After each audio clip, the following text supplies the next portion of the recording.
government and that fuel crisis. They say it is easing, with the business secretary announcing that they are going to have a reserve tanker fleet as it hits the roads today. So, you know, the government arguing things are getting better. Many suggesting, though, there is somewhat still of a shortage, including, of course, that labour shortage of around 100,000 drivers that are needed across the UK. We've seen the results having a big impact on supply problems, haven't we? And producing not just the shortage of fuel in forecourts, but also empty shelves in supermarkets. But wages are going up as demand for labour increases too. So is this what Brexiteers knew they were voting for? Is Brexit to blame? Or is it being used by others to make political point scoring? Well, I'd like to say that Brendan Clarke-Smith, the Conservative MP for Bassett, joins me now. Good afternoon to you, Brendan. First of all, just before we get on to some of the politics about this, I mean, the government says things are getting better. I mean, that's still not great if you're a driver who can't get access to fuel. And frankly, this week has been a complete and utter mess.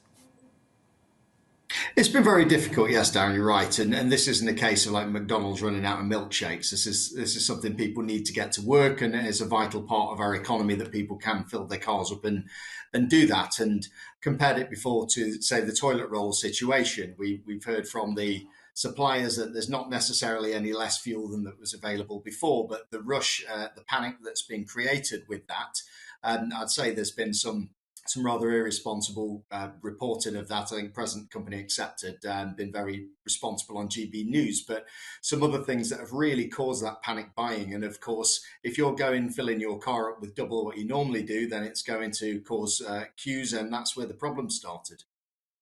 Yeah, I get that obviously everyone's got a form of responsibility, but, you know, I'm not entirely sure the government should be blaming the public when, you know, they're talking about potentially bringing in the army to sort out the situation. Anyway, it does seem to be easing, but some of the long-term problems around it aren't easing, and that is, frankly, that there is a shortage of HGV drivers. Now, that has existed before we left the European Union, but we know quite a lot of those drivers have gone home back to other parts of Europe. And in part, Brexit it is part of this narrative, isn't it? You can't kind of get away from it. It is partly to blame, essentially.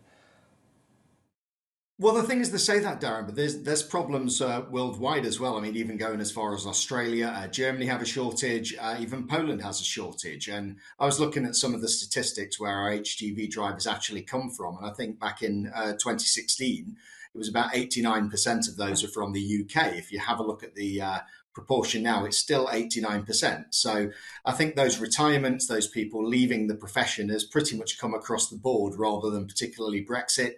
We've got 54,000 applications still there at the DVLA. I'd suggest that's probably a bigger problem than Brexit has been.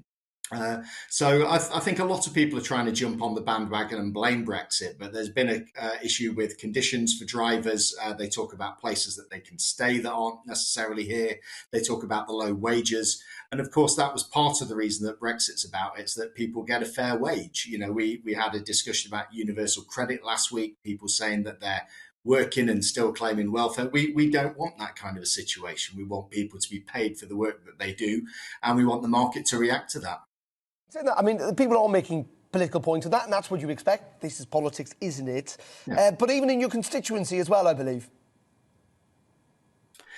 Yeah, I think as an example, you know, we've got one of those billboards that's gone up blaming Brexit, saying Brexit isn't working, showing pictures of supermarkets being empty and so on. Whereas if you go to one of the supermarkets within a 2-mile radius of where that poster is, I mean, you'll find that they're pretty well stocked. So I'm not sure they did their research there. Of course, I could point to the vaccines programme and how well we've done out of that. You look at one of the things that we're using to solve this problem at the moment, we've managed to suspend competition law. If we were still in the EU, that would have been a problem as well. So I think it's already... But also, I mean, I told you so. It's not been the government's finest week, though. I mean, and we saw this coming. You know, people have been talking about the possibility that this could happen for weeks, if not months. They were late on the ball, and, you know, frankly, it's not great having a fuel crisis where people are literally not able to get around in 2021. Yes, it's very difficult, and I do sympathise. And again, it's not so much the public's fault. I think it's been very irresponsible the way that it's been put out that there was a problem in the first place. And again, I would liken it to what happened with toilet rolls and so on. But we are doing our best, and we are trying to take some measures. People have mentioned the army, but the reserve tanker and the civilians that are there doing that for us is part of it, along with the other measures and so on. So we are responding to it.